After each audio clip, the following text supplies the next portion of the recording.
He ordered security to throw the woman out of his hotel. She didn't argue. She didn't shout. She simply stood there, holding an old brown handbag while dozens of wealthy guests watched her being humiliated. Daniel Brooks, the hotel manager, looked at her worn clothes and said, "Ma'am, this is a private property. You can't stay here." The woman quietly replied, "I'm not here to stay." Daniel frowned. "Then why are you here?" She looked toward the grand staircase. "I'm here to see the owner." Daniel almost laughed.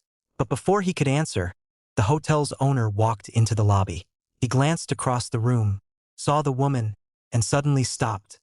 His confident expression disappeared. His eyes widened. "Evelyn Carter?" The entire lobby went silent, because Daniel had absolutely no idea who he had just ordered out of the hotel. Before we dive in, subscribe to the channel for more emotional stories about kindness, judgment, consequences, and unexpected second chances. It had been raining that afternoon. The lobby of the prestigious Grand Sterling Hotel was filled with business executives, tourists, wedding guests, and people dressed in expensive suits and designer clothing. Then Evelyn Carter walked through the entrance.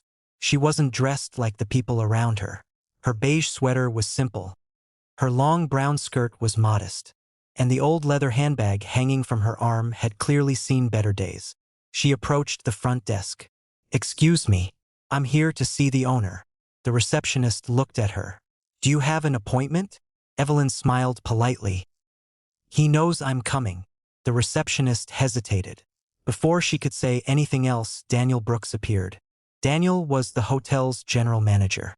He was young, ambitious, perfectly dressed, and extremely conscious of the hotel's reputation. He looked Evelyn up and down. Then he looked at the receptionist. "What's the problem?" The receptionist explained. Daniel turned toward Evelyn. "Mrs. Carter." "Mrs. Carter, the owner isn't available to walk-in visitors." Evelyn remained calm. "He'll see me." Daniel sighed. "I'm afraid that's not how this works." Evelyn reached into her handbag. Daniel immediately became suspicious, but instead of pulling out anything important, she took out a small envelope. "I was asked to bring this to him." Daniel glanced at it. "You can leave it at reception." Evelyn shook her head. "I need to give it to him personally." Daniel's patience disappeared. There were guests watching. He didn't want a scene. "Mrs. Carter, I'm going to ask you to leave." She looked at him. "I'm not causing any trouble." "I know. But this is a private hotel." Evelyn looked around the magnificent lobby. Then she quietly said, "I know." Daniel gestured toward security. 2 security officers approached. Evelyn didn't resist. She simply picked up her handbag and walked toward the entrance. Some guests whispered. Others stared. One woman shook her head. Evelyn's face remained calm, but behind her eyes was a sadness that nobody noticed. Until the elevator doors opened. The hotel's owner stepped into the lobby. He had just finished a meeting upstairs. He was speaking to an assistant when something caught his attention. A woman was walking toward the exit. He stopped. His eyes remained fixed on her. Then he slowly walked forward. "Evelyn." She stopped. She turned around. The owner stared at her for several seconds. Then his expression changed completely. Shock, recognition, and something that looked almost like regret. "Evelyn Carter?" She gave him a small smile. "Hello." Daniel froze. The security officers stepped back. The receptionist looked confused. The owner walked straight past everyone. "What are you doing here?" Evelyn looked toward Daniel, then back at the owner. "I came because you asked me to." The owner's face hardened. He turned toward Daniel. "What happened?" Daniel swallowed. "Sir, I thought she was a visitor." The owner stared at him. "You thought?"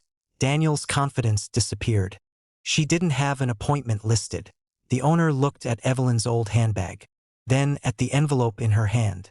"She doesn't need an appointment." The owner turned toward the guests. "Everyone, please continue with your evening." Slowly, the crowd began moving again, but many people were still watching. The owner looked at Evelyn. "Come with me." They walked toward a private sitting room. Daniel followed nervously.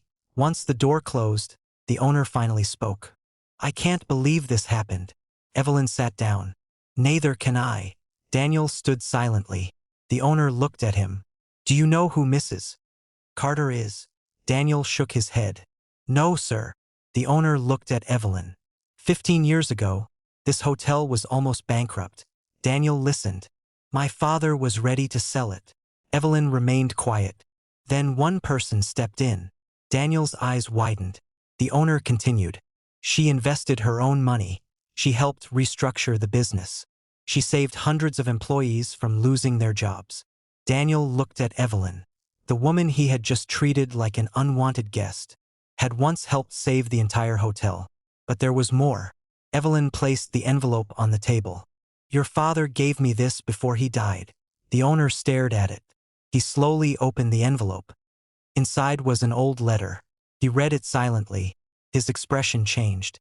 His father had written about Evelyn, about the help she had given him, about a promise he had made, and about something he wanted his son to know. The owner looked up. Why didn't you tell me who you were downstairs?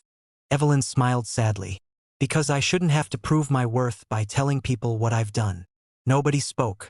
Daniel looked down. For the first time that afternoon, he seemed genuinely ashamed. Mrs. Carter. She looked at him. I'm sorry. Evelyn nodded. I know. The owner stood up. Daniel, come with me. Daniel followed him into the hallway. The owner looked back toward the lobby. Do you know what our biggest asset is? Daniel answered quietly. The hotel. The owner shook his head. People. He continued. A hotel can have marble floors, expensive chandeliers, and five-star rooms. But if we judge people by what they're wearing, none of that means anything. Daniel nodded. I understand. The owner looked at him. I hope you do. Daniel returned to the lobby. He walked toward Evelyn. Mrs. Carter? She turned. Daniel lowered his voice. I made a terrible mistake today. Evelyn looked at him for a moment. Then she said, Everyone makes mistakes, Daniel. He looked surprised. But what matters, she continued, is what you do after you realize you've made one. Daniel nodded. That evening, Evelyn didn't leave the hotel through the same doors she had nearly been forced through. Instead, the owner personally walked beside her through the grand lobby. Guests watched. The receptionist stood behind the desk. And Daniel stood nearby, humbled by what had happened. Evelyn stopped at the entrance. The owner asked, Will you come back? She smiled. Maybe. Then she looked at Daniel. But next time, I hope I'll be allowed inside. Daniel smiled awkwardly. You won't need permission. Evelyn walked outside. The doors slowly closed behind her. Daniel watched her disappear into the evening. He had spent years learning how to manage a luxury hotel. But that day, he learned something much more important. You never really know the story of the person standing in front of you. And sometimes, the person you are most eager to throw out is the very person who once helped build everything you are standing in. If this story touched you, subscribe to Human Nature Unveiled for more emotional stories about kindness, judgment, consequences, and unexpected second chances.